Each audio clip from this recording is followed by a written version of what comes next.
Hi, everybody. We are Mike and Brenda Baker, and we are so thankful that you're here with us today. Today's title is 3 Reasons Your Remarriage is Failing.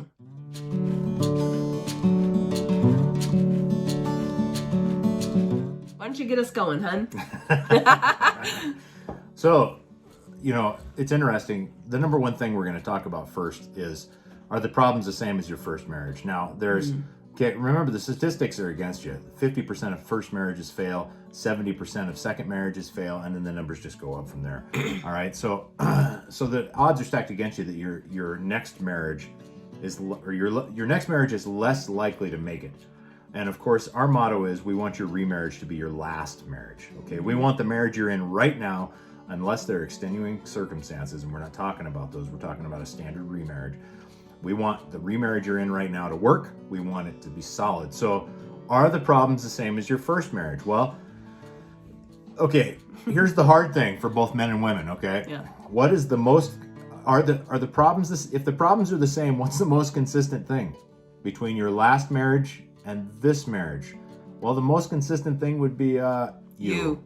So, you have to evaluate. And I'm not pointing the finger and saying it's absolutely your fault. It's entirely possible to have similar problems in the next marriage, but if the problems are the same and you're getting triggered in the same way, you need to take a serious look at you. You can't always just point at your spouse and say, I knew it was. No, you need to take a look in the mirror and you need to say, I knew it was you.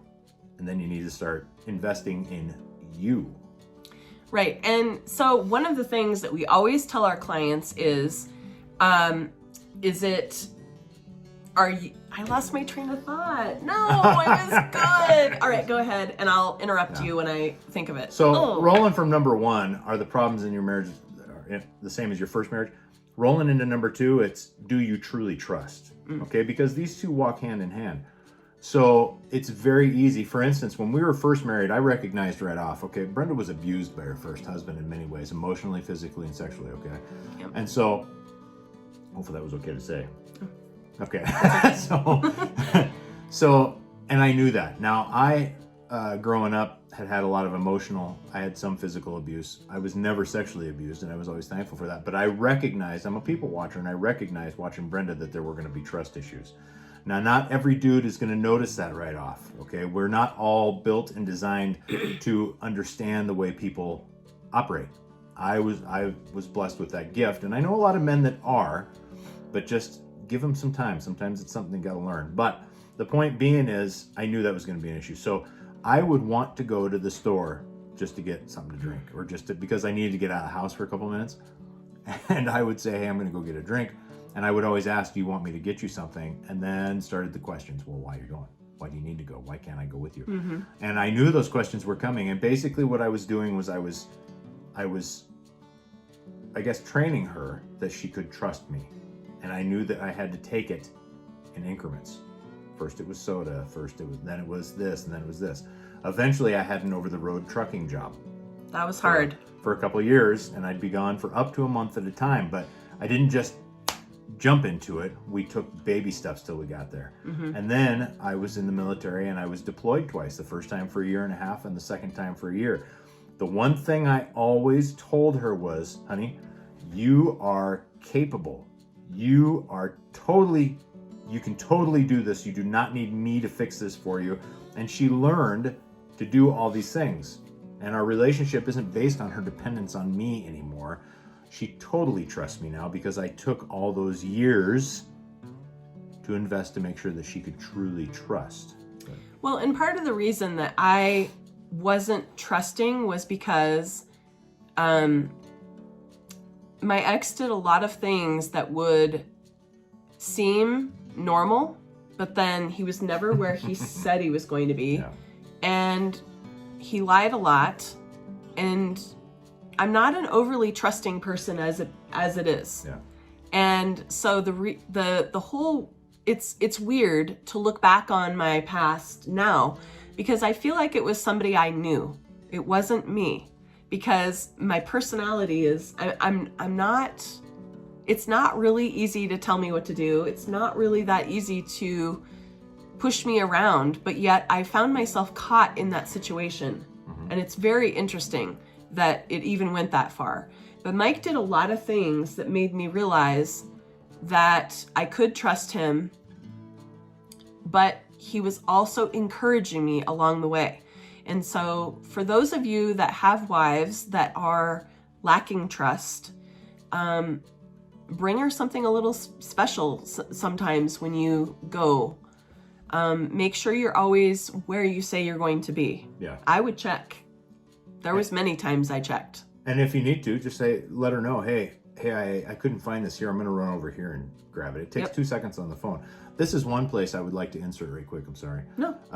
This is a great time for you to go find a copy online of the love language. We'll have it linked on our stuff here eventually, but the love language test really helps you to understand your spouse's top, and I would work on their top two numbers, their top 2 love languages. Work on those things. Those are the things that communicate to them that you love them enough to communicate in their way, which builds trust. Right. Yeah. Right. And remember, guys, with your wife, she needs to know more that you love her than that you respect her. Yes, she still needs respect, but not like you.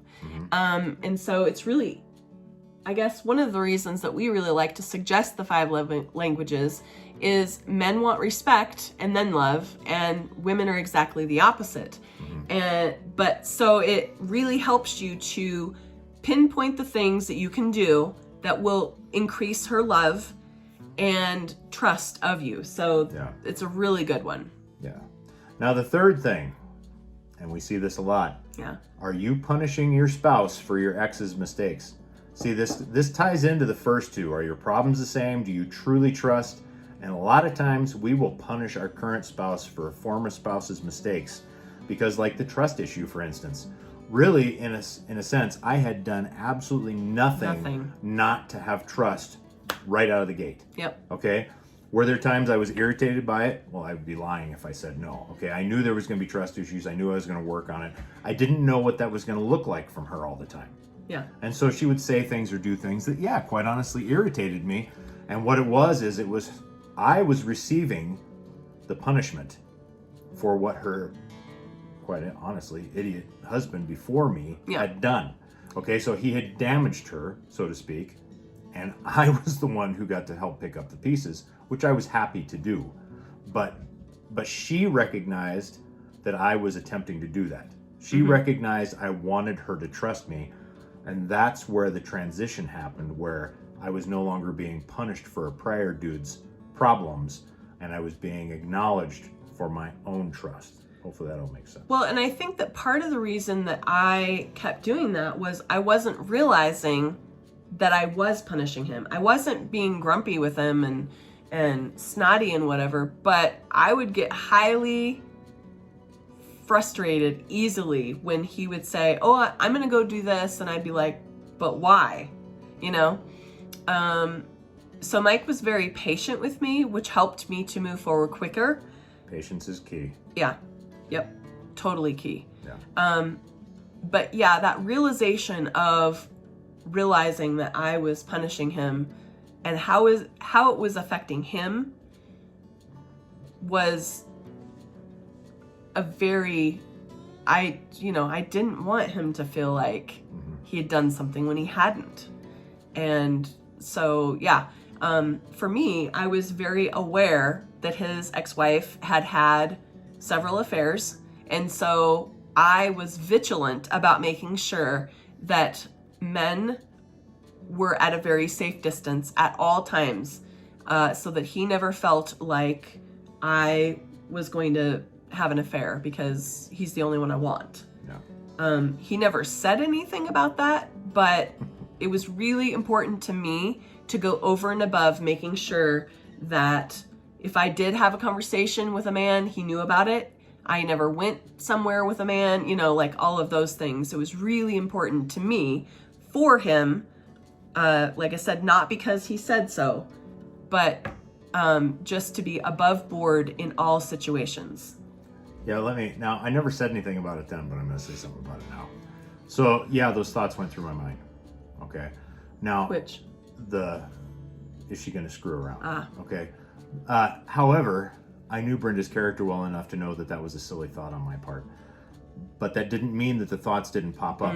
So what was the difference? I never let those thoughts get away from me. Never let those thoughts get away from me. It was always, okay, there's a term called, what is it? It's take every thought captive. The whole idea is a choice is neutral, completely neutral. It's the amount of information we decide to give the yay or the nay that makes the difference. The choice doesn't care. Really, it's us that cares, okay? So I made a choice. All right, I'm going to give her the benefit of the doubt because she is not my ex. I mean, I'm the same guy who got, when I was married to my ex, who got a phone call at basic training. Yeah. Okay, on the floor, the entire company's out there. You don't get phone calls at basic training. So when they said, Baker, you've got a phone call, 100 dudes went silent. Yeah. Because you don't get phone calls. And it was because my ex was screwing around and my parents had proved it, and so they were allowed to make the phone call. So, and that wasn't the only instance, but we're not going to go into those others. My point is I had every reason to question it. Okay? But I reined that in. I chose to say, no, she is not my ex. I cannot judge her that way. Yeah. And, you know, with whatever situation your new spouse had in their previous marriage, it's very important to make sure that you are not tiptoeing around the situation, but you're being super careful to be above board on those specific topics, because that's the best way to help your remarriage. It's the best way to help your spouse to overcome the pain that they had in their previous marriage. If you want a different marriage, do different things. Right, exactly.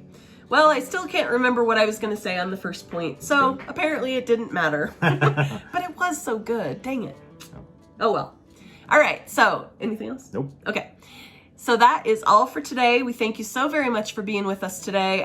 I'm sorry, I kind of have a cold, so yeah. But we thank you for being here, and we hope that this helped you. And please subscribe below. And there's also going to be some things below as resources that you can go to, the 5 love languages and all of that. So have a wonderful day, and we will talk to you again soon. Bye.